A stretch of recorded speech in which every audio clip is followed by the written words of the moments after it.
wabarakatuh. Alhamdulillahirabbil alamin, asyhadu an la ilaha illallah, asyhadu anna Muhammadar Rasulullah. Allahumma sholli ala Muhammad wa ala ali Muhammad, amma ba'du. Teman-temanku yang saya cintai dan saya banggakan, pada kesempatan kali ini saya ingin mempresentasikan tentang sejarah Muhammad Al-Fatih. Muhammad Al-Fatih lahir di kota Edirne pada tanggal 3 Maret 1432. Edirne merupakan ibu kota Kesultanan Turki pada masa itu. Muhammad Al-Fatih merupakan anak dari Sultan Murad II yang merupakan Sultan Turki pada masa itu, tahun 1432. Muhammad Al-Fatih merupakan anak ketiga dari 3 bersaudara. Al-Fatih memiliki 2 kakak yang bernama Ahmed dan Ali. Kedua kakaknya wafat saat Al-Fatih masih anak-anak. Kakaknya yang bernama Ahmed dibunuh oleh diduga meninggal karena sakit atau diracun, sedangkan kakaknya yang bernama Ali dibunuh. Sejak kecil Al-Fatih itu punya impian untuk menaklukkan benteng Konstantinopel seperti para pendahulunya. Benteng Konstantinopel itu bentengnya salah satu benteng terkuat milik kerajaan Romawi saat itu.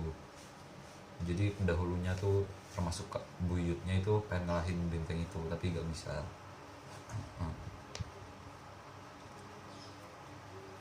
Al-Fatih itu anaknya tuh rajin belajar, semua halnya tuh dipelajari, mulai dari sastra, sejarah, teknik, terus sampai strategi militer juga dipelajari. Selain itu Al-Fatih juga sangat rajin beribadah. Mulai akil balik sampai dewasa itu gak pernah meninggalkan sholat fardu, sholat sunnah rawatib, dan sholat tahajud.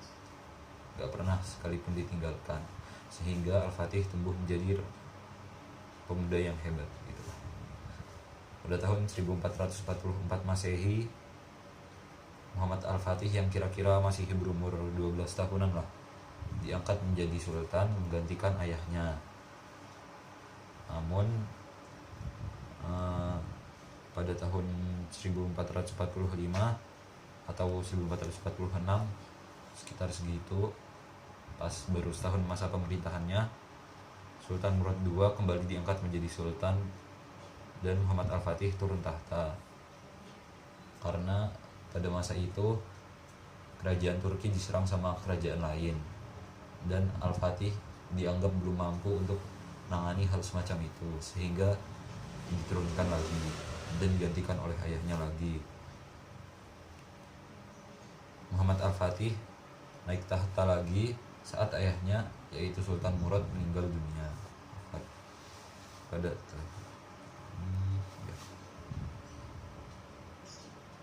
awal mula pemerintahannya. Muhammad Al-Fatih menerima semua tawaran ajakan damai dari kerajaan di sekitarnya. Para penasehatnya tuh, para wazirnya gitu, menganggap Al-Fatih itu awalnya aneh gitulah.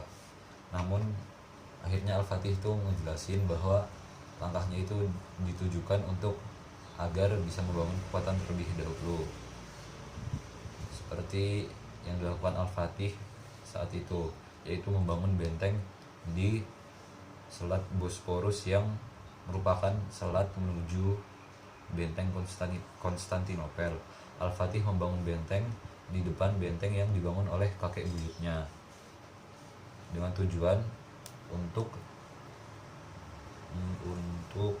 memutus bahan makanan atau pasukan yang akan datang ke benteng Konstantinopel.